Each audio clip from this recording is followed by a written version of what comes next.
Bonjour à tous, bonjour communauté Pierre Vivante. On vous souhaite un bon dimanche. Alors aujourd'hui j'avais préparé une parole et je suis content que le Saint-Esprit soit connecté parce que notre sœur Séraphine et moi nous avons la même parole, donc normalement je n'ai plus à rajouter. Mais comme j'ai préparé quelque chose, je vais quand même vous partager et je vous préviens déjà, c'est déjà la même parole. Que Dieu vous bénisse. Je suis content que notre sœur Séraphine vous ait déjà préparé pour recevoir la parole. Dans la communauté Pierre Vivante, on aime bien partager la parole telle qu'elle. On aimerait bien que chaque personne puisse comprendre la parole parce qu'elle n'est pas toujours facile à comprendre et donc on voudrait la partager de manière la plus proche que Jésus-Christ nous l'a partagée aussi. Et on va essayer donc de décortiquer certains secrets de la Bible. Parce que Jésus-Christ, dans sa prière, il dit qu'il loue l'Éternel parce qu'il a caché ces choses aux sages et aux intelligents, mais qu'il les a révélées à ses enfants. Donc je voudrais qu'on partage une parole qui se trouve dans Luc, chapitre 2. Donc, c'est dans le Nouveau Testament, le deuxième livre, deuxième évangile, l'évangile de Luc, le troisième, Matthieu, Marc, Luc, chapitre 2. À partir du verset 46, de 46 à 49 y compris.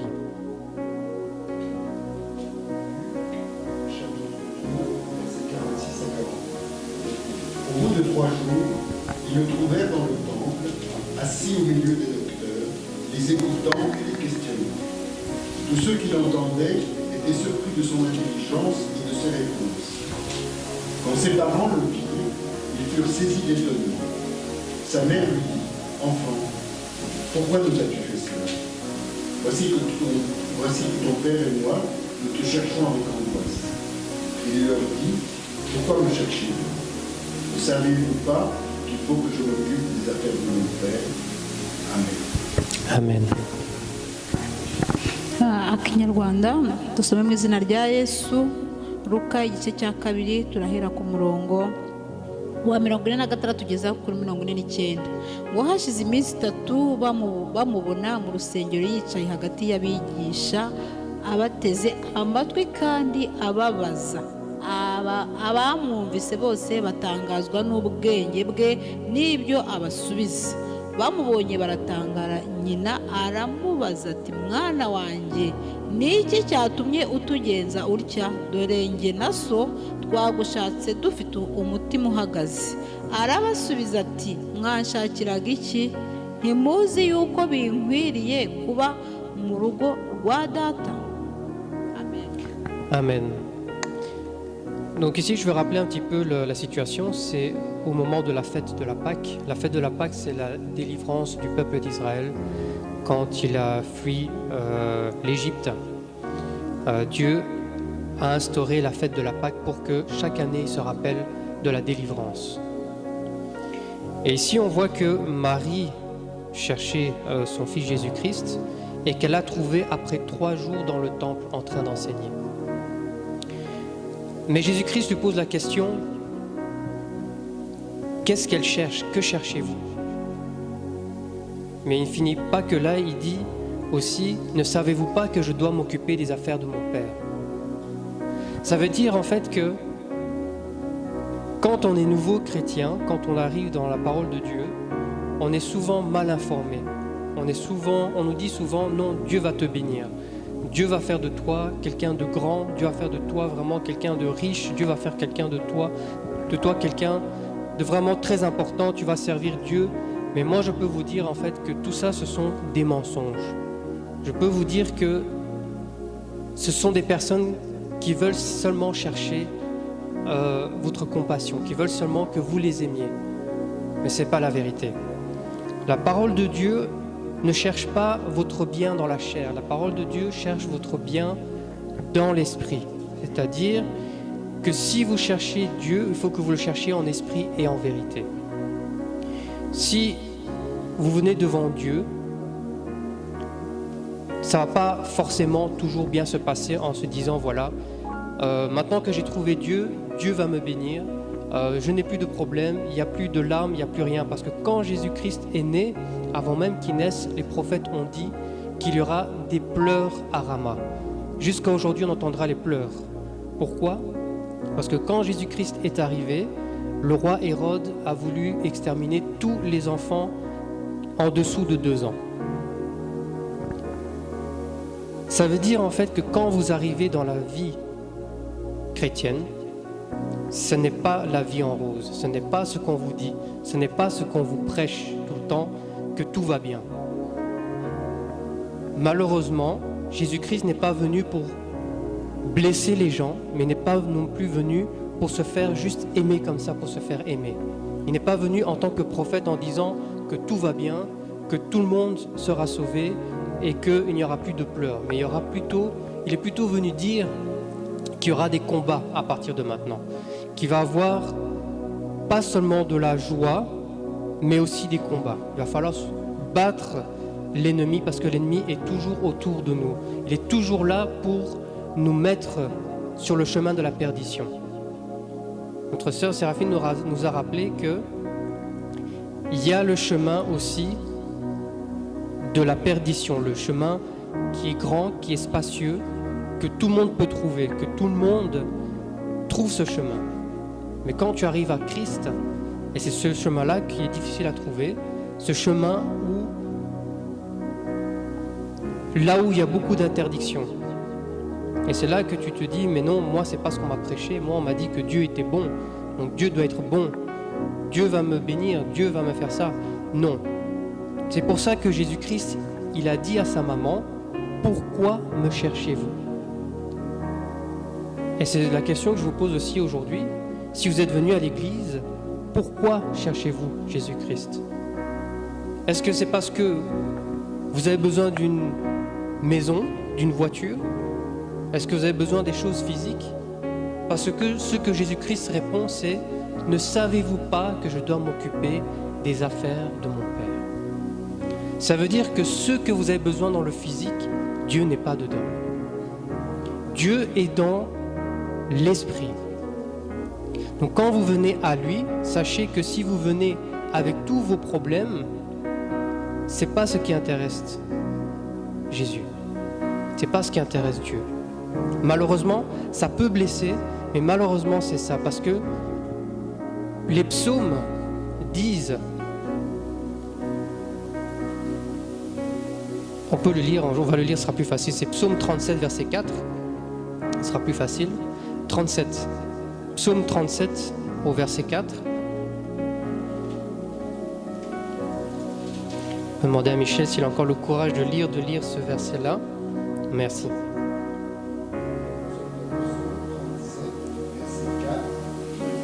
Fais de l'Éternel tes délices et ils te donneront ce que ton cœur désire. amen. Amen. Zaburi 37 umurongo wa 4 ngo kandi wishimire Uwiteka nawe azaguha ibyo umutima wawe usaba. Amen. Amen. Vous voyez, il y a des choses que vous ne devez même pas demander à Dieu. C'est seulement Dieu vous demande de faire de lui votre délice. Ce que j'avais déjà expliqué il y a quelque temps, quand j'étais petit, quand on parlait des délices, des goûters, c'était de manger un petit gâteau à 4 heures entre deux cours scolaires. Il y avait la récré, et donc on te disait, voilà, c'est la récréation, donc tu peux manger tes délices, tes gâteaux, tes choses. Et je me suis dit, en fait, pourquoi ne pas choisir aussi moi-même une journée et faire de l'Éternel mes délices afin qu'il me donne ce que mon cœur désire. Donc il y a des choses que vous ne devez pas demander à Dieu quand vous vous occupez de lui. Il y a des choses, quand vous faites de l'Éternel votre délice, il vous donne directement ce que votre cœur désire. Jésus-Christ, il a donné une parabole. Il a dit, voyez les oiseaux du ciel, ils ne sèment ni ne moissonnent, et pourtant mon Père les nourrit. Ça veut dire qu'il y a des choses que Dieu sait que vous avez besoin. Dieu ne veut pas que vous viviez dans la rue. Dieu ne veut pas que vous manquiez d'argent, que vous manquiez de quoi manger. Dieu ne veut pas de tout ça. Il sait que vous en avez besoin. Et c'est inutile de prendre du temps pour prier là-dessus parce que ça, il vous le donne gratuitement. Il vous le donne sans que vous lui demandiez, comme il donne de la nourriture aux oiseaux qui ne lui demandent pas. Mais ce que les oiseaux font, c'est leur part à eux. Leur part, c'est chercher la nourriture. Et c'est ça que Jésus-Christ demande à sa mère. Que cherchez-vous? C'est-à-dire qu'il n'a pas demandé à Marie que cherchez-vous dans la chair, mais que cherchez-vous? Pourquoi me cherchez-vous? C'est la question que je vous pose quand vous venez dans la maison de l'Éternel. Que cherchez-vous aussi? Est-ce que c'est pour satisfaire votre chair ou c'est pour vous, pour la vie éternelle? Amen. Je ne sais pas si vous vous rappelez, la semaine passée, j'ai parlé des personnes qui demandent à Dieu de pouvoir leur donner l'occasion de construire une maison, d'aller acheter une maison. J'avais parlé de ça. Et je leur ai rappelé que eux, ils cherchent une maison pour habiter, alors que Dieu nous considère nous-mêmes comme le temple, comme un temple pour son esprit. Et il dit que son esprit habite en nous, nous qui sommes un temple. Mais nous cherchons des maisons à habiter. Vous voyez la différence que Dieu met en nous par rapport à une maison. Nous cherchons à habiter des maisons et Dieu nous considère nous-mêmes comme un temple. Et si vous voyez ici dans Luc chapitre 2, Marie trouve Jésus-Christ dans le temple. Au milieu, on dit ici, ils trouvèrent dans le temple assis au milieu des docteurs, les écoutant et les interrogeant. Ça veut dire que vous trouvez Dieu au milieu des hommes de Dieu, au milieu de ses serviteurs. Non pas pour la chair, mais pour se construire une maison éternelle dans les cieux. Pour quelque chose qui est durable, quelque chose qui est éternel. Alors que nous, ici, on cherche quelque chose qui ne va pas durer. On a beau construire une maison, mais une fois qu'on ne fait plus partie du monde, il y a quelqu'un d'autre qui vient et qui habite cette maison. Alors que nous, on passe notre temps, on fait nos prières, on met à genoux, on détruit nos genoux, rien que pour acheter une maison qui va même plus nous appartenir, qui risque même de tomber, même s'il y a une guerre, cette maison ne peut plus tenir. Tandis que cette maison qu'on construit dans les cieux, elle est éternelle. Et c'est ça que Jésus-Christ demande à Marie. Mais j'aime bien la réponse, la deuxième question de Jésus-Christ qui dit « Ne savez-vous pas que je dois m'occuper des affaires de mon Père ?» Ça veut dire en fait que si tu viens avec une question, si tu viens avec une demande, un besoin devant Dieu, il faut que ça puisse correspondre au travail de Dieu. Que vous puissiez aussi participer à l'œuvre de Dieu. Parce que si vous venez avec des choses du monde, eh bien alors Dieu, il se retire de là parce qu'il se dit « Ça, ce n'est pas moi qui m'occupe de ça. Ça, c'est la chair qui s'occupe de ça. Moi, ce que j'ai besoin, c'est que vous me cherchiez, quand vous me cherchiez, que vous faites de moi vos délices, je vous donne ce que votre cœur désire. » C'est comme si je priais à Dieu de me donner la respiration tous les jours. Donne-moi la respiration, donne-moi la respiration. Mais je n'ai pas besoin de demander la respiration parce que Dieu me le donne déjà. Il y en a qui prient tous les jours pour que Dieu leur donne la nourriture déjà pour demain.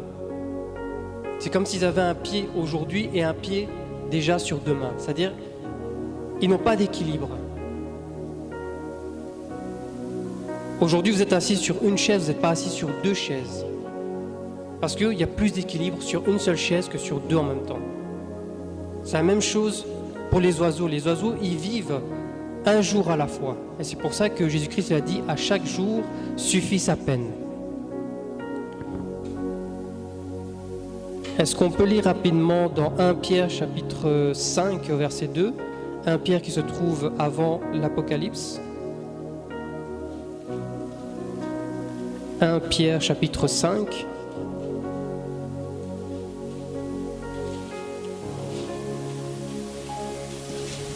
Verset 2. 1 Pierre,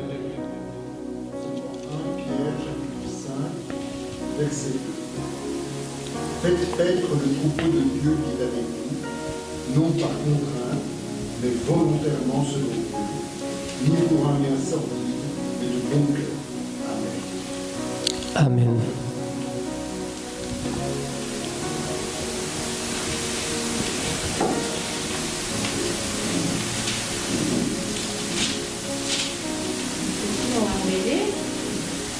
Amen. Chapitre 5, verset 2. Petero wa mbere igice cya gatanu umurongo wa kabiri. Muragire umukumbi w'Imana uwo muri mwe mutawurinda nk'abahato, ahubwo murinde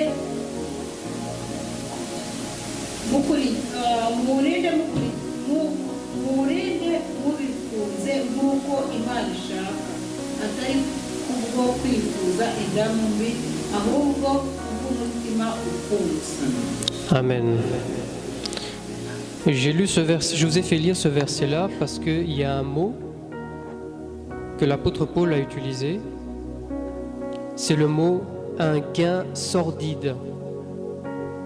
Si vous regardez dans le dictionnaire, le gain sordide, c'est un gain malsain, quelque chose de sale, quelque chose qui n'est pas bon à regarder, qui a été mal acquis, quelque chose qui n'est pas éternel, quelque chose de mauvais. Je vais relire, il dit « Paissez le troupeau de Dieu qui est sous votre garde, non par contrainte, mais volontairement selon Dieu. » Volontairement selon Dieu, c'est-à-dire la volonté de Dieu. Quand vous cherchez Dieu, vous venez pour faire sa volonté, pas la vôtre. Amen. Quand vous venez pour faire la volonté de Dieu, on l'a déjà dit, il vous donne ce que votre cœur désire. C'est-à-dire passer à autre chose.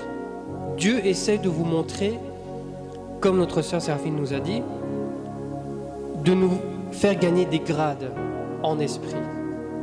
C'est-à-dire que Dieu voudrait qu'on oublie notre besoin physique pour passer à l'esprit. C'est comme ça, c'est pour ça que je reviens encore avec les oiseaux. Les oiseaux, en fait, il y a des choses, ils font naturellement. Et Dieu les nourrit. Parce qu'il y a des choses qu'ils ne demandent pas à Dieu. Ils ne perdent pas leur temps là-dessus. Et Dieu les bénit. Dieu les bénit parce qu'ils ne pensent pas à demain. Ils pensent seulement à aujourd'hui. Ils ne pensent pas à leur chair. Ils pensent, tous les matins, vous entendez les oiseaux qui chantent parce qu'ils louent l'Éternel. Nous, on pense que c'est juste comme ça, c'est le matin, ils ont une horloge dans la tête. Mais non, eux, ils savent qu'ils doivent louer l'Éternel. On loue tous l'Éternel d'une manière ou d'une autre.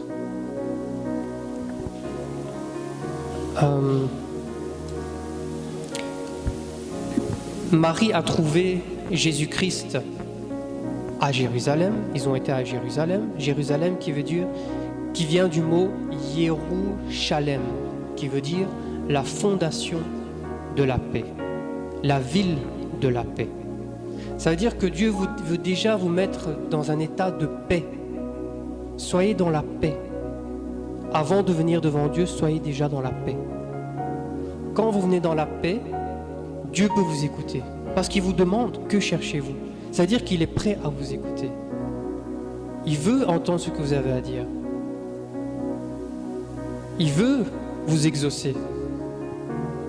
Mais ne venez pas avec les choses du monde, parce que ça blesse ce que je dis. Mais Dieu ne s'occupe pas de votre état physique. Dieu s'occupe de votre âme. Dieu veut que vous construisiez une maison, une demeure dans les cieux, pas sur la terre. C'est pour ça Malheureusement, quand on reçoit la parole de Dieu faussement, qu'on nous dit « Dieu va te bénir, tiens bon, là, ce sera l'année prochaine, Dieu va te bénir ». Non, moi ce que je fais là en vous disant ça, c'est essayer de me faire aimer par vous. Mais c'est faux. C'est faux. Moi je vous dis, Jésus-Christ est venu, il n'est pas venu pour vous plaire. Jésus-Christ est venu vous dire, c'est comme ça que ça se passe. C'est difficile pour la chair, mais c'est très facile pour l'esprit. Simplement lui faire confiance, venir en paix. Yerushalem.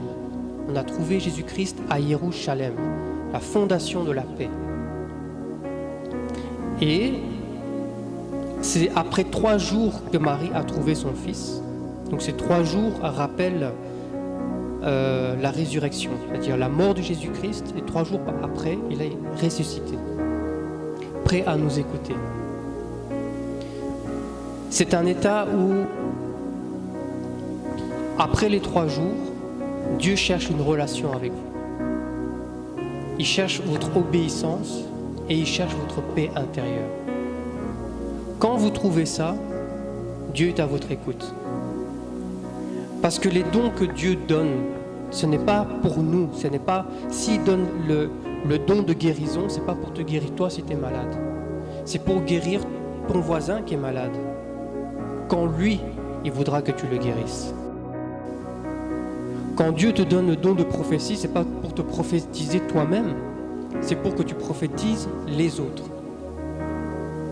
Alors quand tu viens à Dieu lui demander quelque chose, que ce soit quelque chose qui fasse partie de son œuvre, que ce soit pour ton prochain. Parce que Jésus-Christ a dit que le plus grand des commandements, c'est que tu auras un seul Dieu, que tu l'aimeras de tout ton cœur, de toute ta force, de tout ton esprit.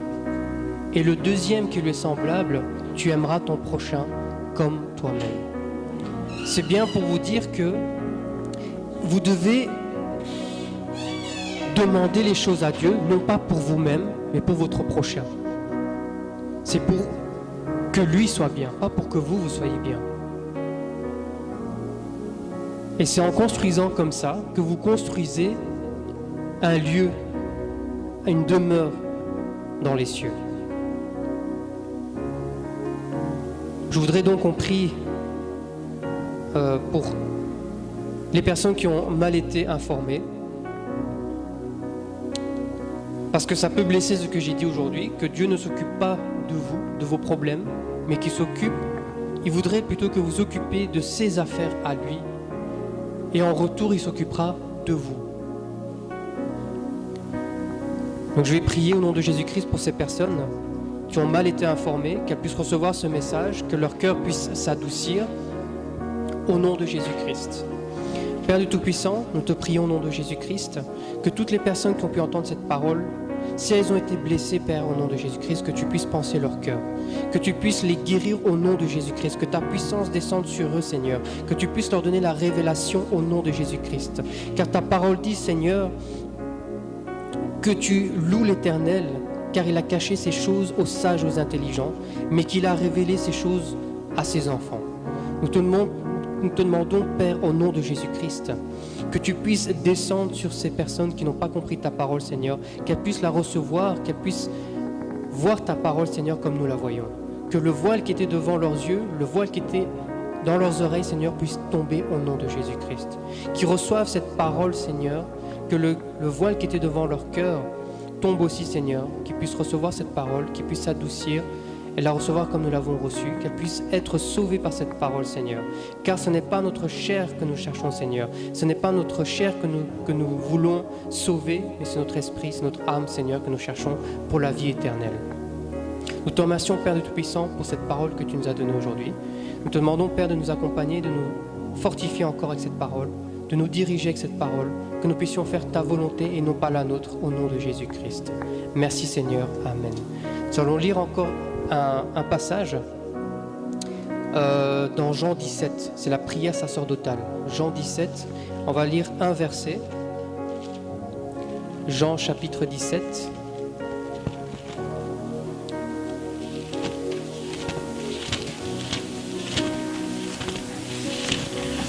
la prière sacerdotale et on va lire un seul verset de cette prière. Et c'est le verset 9. Jean chapitre 17, verset 9. C'est pour eux que je prie. Je ne prie pas pour le monde, mais pour ceux que tu m'as donnés, parce qu'ils sont à toi. Amen. Amen. Yohana igice cya 17 umurongo wa 9. Ndabasabira, sinsabira ab'isi, ahubwo ndasabira abo wampaye, kuko ari abawe. Amen. Amen. Ce qui m'intéresse ici dans ce verset, c'est ce que Jésus-Christ il dit, je ne prie pas pour le monde, mais pour ceux que tu m'as donnés.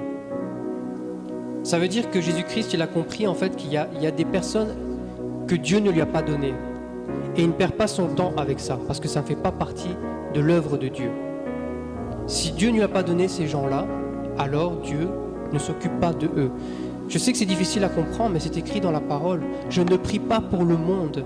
Quand on dit je ne prie pas pour le monde, ce sont ceux qui sont encore dans les péchés, ceux qui n'ont pas encore reçu Jésus-Christ, ceux qui ne vont jamais le recevoir, parce que sa parole est difficile à recevoir. Mais je prie pour ceux que tu m'as donnés. Et ceux que tu m'as donnés, ce sont ceux qui ont fait ma volonté. C'est de eux que Jésus-Christ parle. Vous voyez, c'est une parole difficile à recevoir.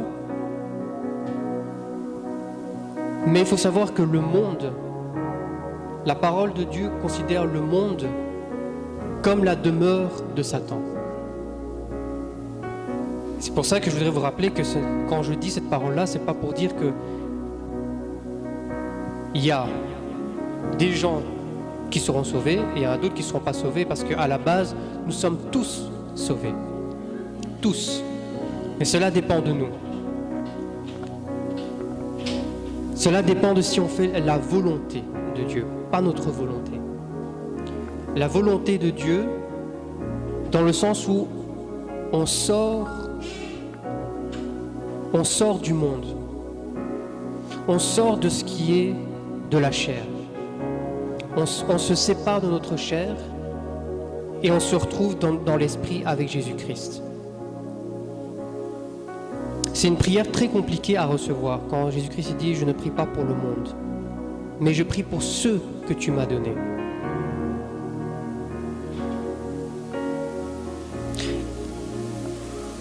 C'est vrai qu'on pourrait comprendre ici qu'il y en a qui seront sauvés, il y en a qui ne seront pas sauvés. Mais ceux qui ne sont pas sauvés, ce n'est pas Dieu qui les choisit qui ne sont pas sauvés. C'est eux-mêmes qui choisissent de ne pas être sauvés. Parce que Dieu leur a donné le choix. Il leur a dit « Je vous donne le chemin de la vie et le chemin de la mort. À vous de choisir. » C'est-à-dire qu'on est tous sauvés à la base. On a tous le choix d'être sauvés.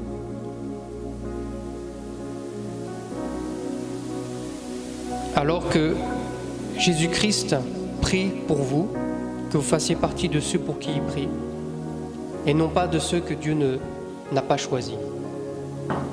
Parce que la parole de Dieu dit « Grand, spacieux est le chemin qui mène à la perdition, et beaucoup se trouvent dans ce chemin. Beaucoup se perdent dans ce chemin. Mais étroit est le chemin qui mène à la vie. » Donc, soyez forts, soyez dans la paix, priez dans la foi, et Dieu vous bénira. Amen. Parce que Jésus-Christ n'a pas souffert sur la croix pour que vous puissiez avoir une belle vie dans la chair, alors que la chair va s'arrêter. La chair, ce n'est que votre tente dans le monde. Ce n'est que la couverture de votre esprit. Et Dieu ne s'occupe pas donc de votre chair. Il s'occupe de votre esprit, de votre âme. Amen. Que Dieu vous bénisse. Amen. J'ai fini pour aujourd'hui. Que Dieu vous bénisse. Amen.